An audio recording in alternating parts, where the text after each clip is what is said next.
प्यारे भारत, आजकल हम महान अर्थशास्त्रियों की श्रृंखला पढ़ रहे हैं और इसी श्रृंखला में हम आज जिस अर्थशास्त्री की बात करने वाले हैं उनका नाम है सर विलियम पेटी। सर विलियम पेटी का जन्म 1623 में आयरलैंड के एक गरीब दर्जी परिवार में हुआ था। परिवार निर्धन जरूर था, लेकिन पेटी विद्वता से भरपूर धनी थे।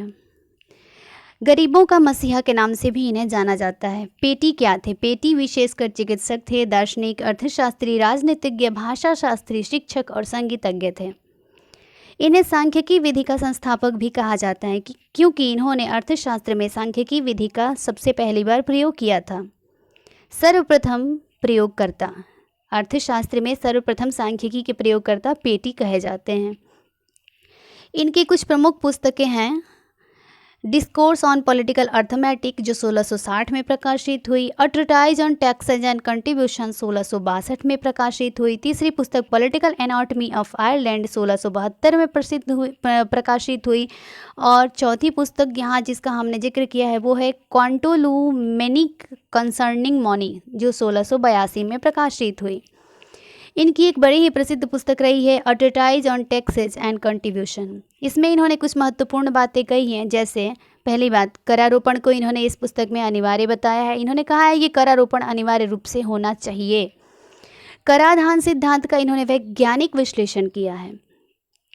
राष्ट्रीय धन के सिद्धांत का इन्होंने प्रतिपादन किया है। मुद्रा के चलन वेग के बारे में इन्होंने विस्तार से लिखा है और एक जगह अतिरिक्त श्रम के बारे में भी विचार दिए हैं। इनका मुख्य संदेश क्या है? ये अपने मुख्य संदेश में कहते हैं कि श्रम संपत्ति का पिता है और भूमि उसकी माता है। यानी संपत्ति चाहिए तो इसके लिए श्रम और भूमि, ये दो अनिवार्य आवश्यकताएं हैं। अन्य वाणिज्यवादियों की तरह इन्होंने भी सोने चांदी के महत्व को स्वीकारा है। साथ ही साथ ये अधिक जनसंख्या के पक्षधर थे। इनके अनुसार जिस राज्य में अधिक जनसंख्या होती है वह राज्य कम जनसंख्या वाले राज्यों की अपेक्षा अधिक धनी और शक्तिशाली होता है। ये ब्याज के विरोधी नहीं थे, इन्होंने ब्याज का समर्थन किया है।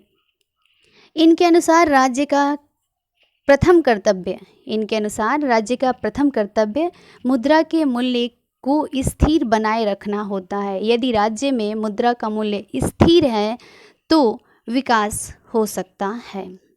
मिलते हैं किसी नए अर्थशास्त्री के साथ, किसी ऐसे अर्थशास्त्री के साथ जिन्होंने अपने विचारों से दुनिया को बेहतर बनाया है। तब तक के लिए जय भारत।